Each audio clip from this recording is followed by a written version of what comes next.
What's up guys, Joey here for YugaTech, and smartphone manufacturers have set their sights on trying to stand out from the competition by focusing on their cameras for the most of 2019. We've seen interesting setups over time, from dual cameras to sometimes 4 or even 5 lenses at the back. But the question is, does having more cameras on your phone help you take better pictures overall? A few months ago, Vivo released the V17 Pro and leveled up their photography game with a total of 6 cameras: the dual selfie pop-up camera and the quad camera setup for the rear. The V17 Pro's dual front cameras are hidden behind the smartphone's notchless Super AMOLED Ultra Full View display, housed in an extensive pop-up mechanism that elevates as quickly as it retracts. For years, people have enjoyed taking selfies and groovies with their front cameras, but we all know how limiting this can be, especially when you're trying to take a photo of everyone and you have short arms. So to ensure more precise and fuller selfie and groovy photos, the V17 Pro's front-facing cameras are equipped with a 32-megapixel main lens with an aperture of f2.0 and a secondary 8-megapixel super wide-angle lens with a field of view of 105 degrees. With this, you can skip using the selfie sticks just to fit everyone in the picture and have a picture-perfect shot of the group without anyone being cut out of the scene.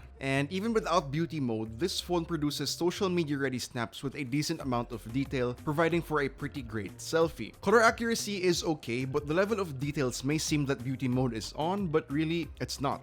There are trade-offs to quality if you start nitpicking on the images produced by the ultra-wide front camera. Images tend to have extra noise and grainy edges if you start to take a look at it with a very keen eye for detail, but if you've got a bunch of buddies, the additional field of view may be worth the trade-off in quality. For nighttime selfies, the front camera gets ample support from selfie soft light that lights up dark images and an exclusive super night selfie mode that captures and combines multiple frames into one image to make one's face stand out, especially in low light conditions. And this, guys, is pretty much my favorite camera feature from the V17 Pro. The phone also boasts AI quad rear cameras, a 48-megapixel primary rear shooter, 8-megapixel super wide angle, 2-megapixel bokeh sensor, and 2-megapixel for super macro. With these cameras, it makes your photos look pretty good. Exposure, HDR, and colors are on point.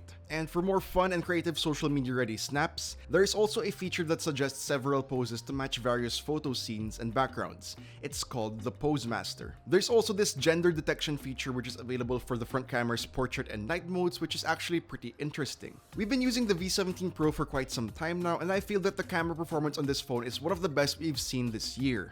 In daylight conditions, the photos are vibrant with good details, excellent dynamic range, and decent exposure levels. However, when you zoom in on an image and start nitpicking, you can spot some noise in the shadow regions. Apart from the ultra-wide shots, the camera can also take pictures in super macro mode, which allows their users to get as close as 2.5 centimeters in their shots. It is impressive, it does show the details of the subject in focus, but the rest of the photo has a ton of noise in it also, as well as in night mode. The mode increases the overall visibility and brightness of the picture and tries to decrease the noise, although overall the night mode could have been better. You can also record video at 4K at 60 FPS for the rear and 1080p for the front. You can also shoot videos in ultra-wide angle mode, but the video quality is not as on par with the video made with the primary lens. So, to answer the question, is having more cameras on your phone better? Well, no, if your software is not that good. Even if you have 5, 6, 7 cameras in total, but the quality still sucks, then no, having more cameras is not better. And this same exact thing happens to even triple or penta-camera shooters out there.